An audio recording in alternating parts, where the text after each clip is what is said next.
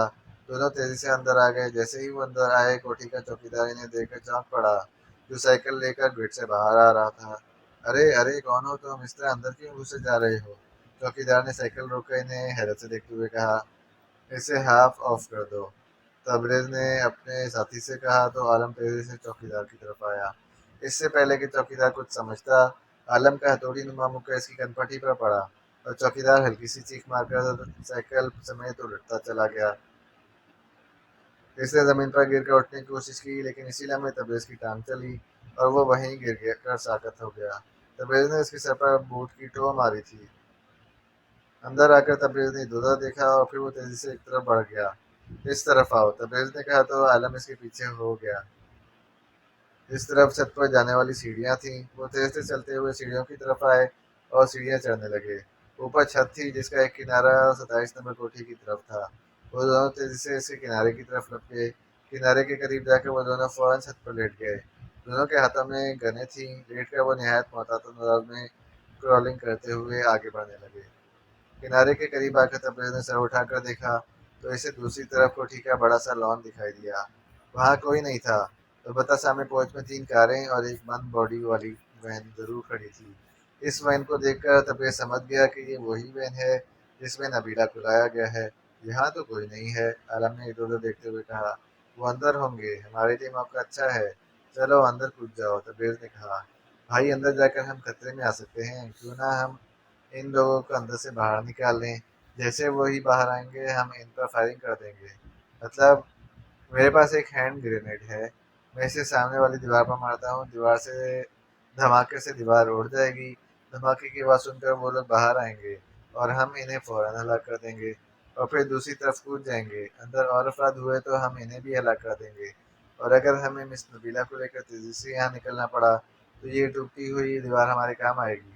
ٹھیک ہے، مارو بم، تبریز نے کہا تو عالم نے فوراً جیب سے ہینڈ گرینیڈ نکالا اور اس کا سیفٹی پن دانتوں سے کھینچ کر پوری قوت سے دائیں طرف والی دیوار پر مار دیا۔ بم پھینکتے ہی ان دونوں نے سر نیچے کر لیے۔ اسی لمحے زوردار دھماکہ ہوا اور دیوار کے ٹکڑے اڑ گئے۔ دھماکہ اس قدر شدید تھا کہ وہ جس چھت پر موجود تھے انہیں چھت پوری طرح لرزتی ہوئی محسوس ہوئی۔ جیسے ہی دھماکہ ہوا، اچانک انہوں نے عمارت کے دوسری طرف سے فائرنگ کی آوازیں سنی۔ اسی لمحے سامنے والا دروازہ کھلا اور اچانک وہاں سے 2 سیاہ پوش مشین گنیں لیے باہر آ گئے۔ باہر آتے ہی انہوں نے اندھا دھند فائرنگ شروع کر دی۔ سیاہ پوشوں کو دیکھتے ہی تبریز اور عالم نے سر پیچھے کر لیے۔ لگتا ہے تمہاری ترکیب کام کر گئی ہے، چوہے بلوں سے باہر نکل رہے ہیں، تبریز نے کہا تو عالم مسکرا دیا۔ تبریز نے ذرا سا سر اٹھایا تو اسے لان میں 6 سیاہ پوش دکھائی دیے، اور وہ زمین پر رینگتے ہوئے مسلسل اس طرف فائرنگ کر رہے تھے جہاں سے دیوار ٹوٹی ہوئی تھی۔ اوکے، اڑا دو انہیں،